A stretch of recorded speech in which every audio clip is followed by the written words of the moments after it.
আজকে আমরা কথা বলবো ডেট ফান্ড নিয়ে।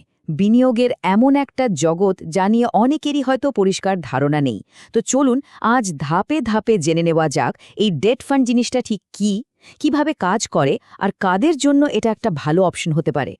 আচ্ছা, এমন একটা বিনিয়োগের কথা ভাবা যাক যেটা শেয়ার বাজারের মতো অতটা ঝুঁকিপূর্ণ নয়, আবার সেভিংস অ্যাকাউন্টের মতো রিটার্নও এত কম দেয় না। কেমন হতো তাহলে? ঠিক এখানেই কিন্তু ডেট ফান্ডের আসল ভূমিকা। এটা যেন ওই দুইয়ের মাঝখানে একটা দারুণ সমাধান। তো চলুন তাহলে একদম গোড়া থেকে শুরু করা যাক। এই যে আমরা ডেট ফান্ড বলছি, জিনিসটা আসলে কি?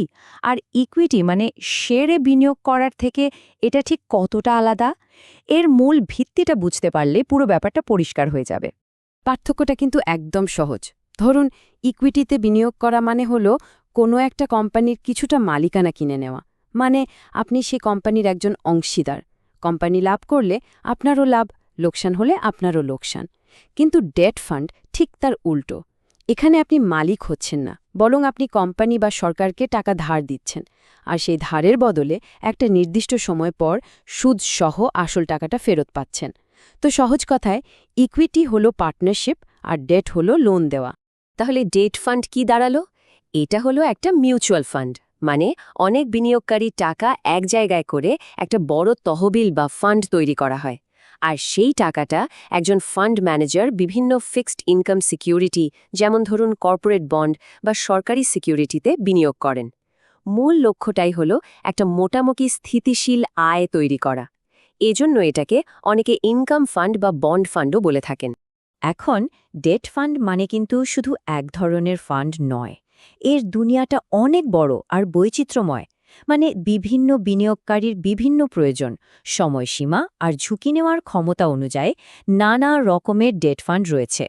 চলুন এই জগৎটা একটু ঘুরে দেখা যাক।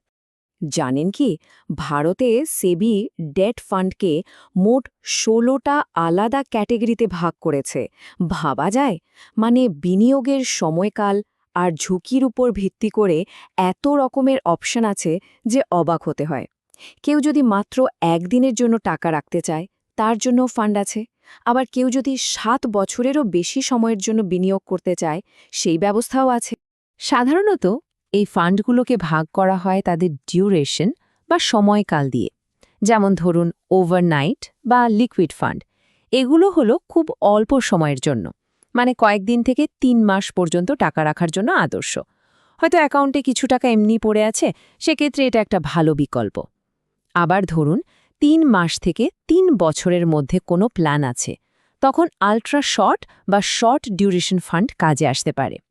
আর যারা আরেকটু লম্বা সময়ের জন্য, মানে ৩ থেকে ৭ বছর বা তারও বেশি সময়ের জন্য ভাবছেন, তাদের জন্য রয়েছে মিডিয়াম আর লং ডিউরেশন ফান্ড।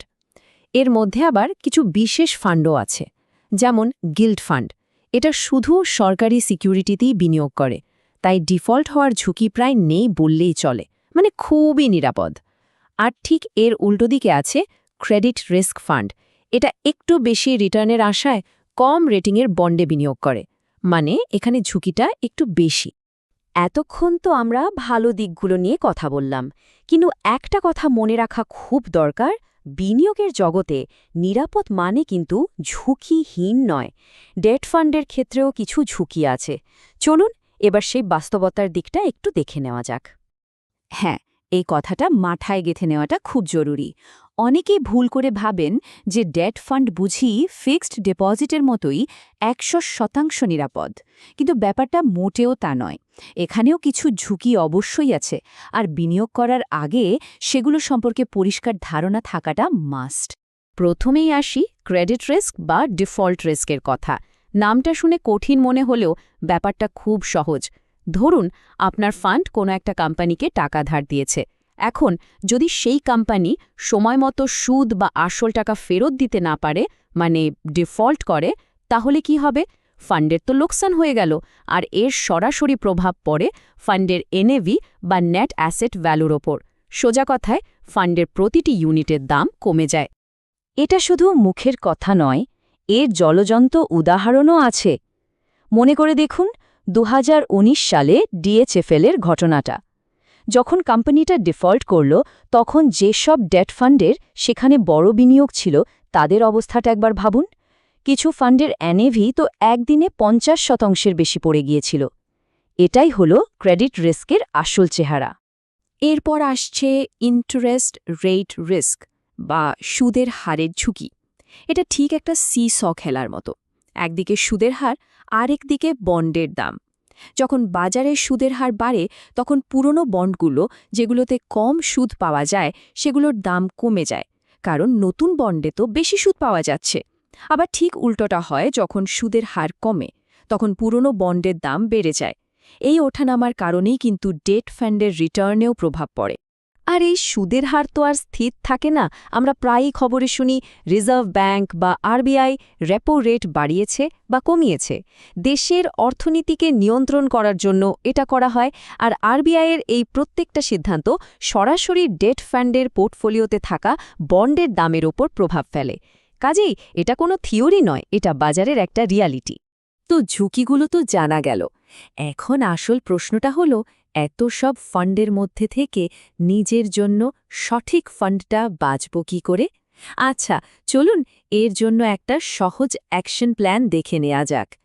সঠিক ফান্ড বাছার জন্য মূলত 4টে জিনিস খেয়াল রাখতে হবে। 1 নম্বর, নিজের বিনিয়োগের সময়সীমার সাথে ফান্ডের ডিউরেশন মেলানো। মানে স্বল্প মেয়াদী লক্ষ্যের জন্য শর্ট ডিউরেশন ফান্ড, আর দীর্ঘমেয়াদী জন্য লং ডিউরেশন ফান্ড। 2 নম্বর, ফান্ডের ক্রেডিট কোয়ালিটি চেক করা। পোর্টফোলিওতে থাকা বন্ডগুলোর রেটিং কেমন। যত বেশি এএএ রেটিংয়ের বন্ড থাকবে, ঝুঁকি তত কম। 3 নম্বর, পোর্টফোলিও কনসেন্ট্রেশন। মানে ফান্ডটা কোনো একটা নির্দিষ্ট কোম্পানিতেই কি সব টাকা ঢেলে দিয়েছে? এমন ফান্ড এড়িয়ে চলাই ভালো। সব ডিম এক ঝুড়িতে রাখা তো বুদ্ধিমানের কাজ নয়, তাই না? আর 4 নম্বর, এক্সপেন্স রেশিও। মানে ফান্ডটা চালানোর জন্য কত খরচ হচ্ছে। এই খরচ যত কম হবে, বিনিয়োগকারীর পকেটে তত বেশি রিটার্ন আসবে। এসবিআই রিসার্চের একটা কথা এখানে খুব গুরুত্বপূর্ণ। বৈচিত্র্যময় বিনিয়োগ সহ একটি বড় ফান্ডই সেরা পছন্দ। এর মানে হলো, এমন একটা ফান্ড বাছা ভালো যেটা তার টাকাটা একটা জায়গায় না রেখে অনেকগুলো আলাদা আলাদা বন্ডে ছড়িয়ে রেখেছে। এতে ঝুঁকিটা অনেক কমে যায়। একটা কোম্পানি ডিফল্ট করলেও পুরো ফান্ডের ওপর তার প্রভাব অনেক কম। তো পুরো ছবিটা এখন অনেকটাই পরিষ্কার। ডেট ফান্ড কি, এর সুবিধায় অসুবিধা, ঝুঁকি আর কিভাবে সঠিক ফান্ড বাছতে হয় আমরা সবই জানলাম।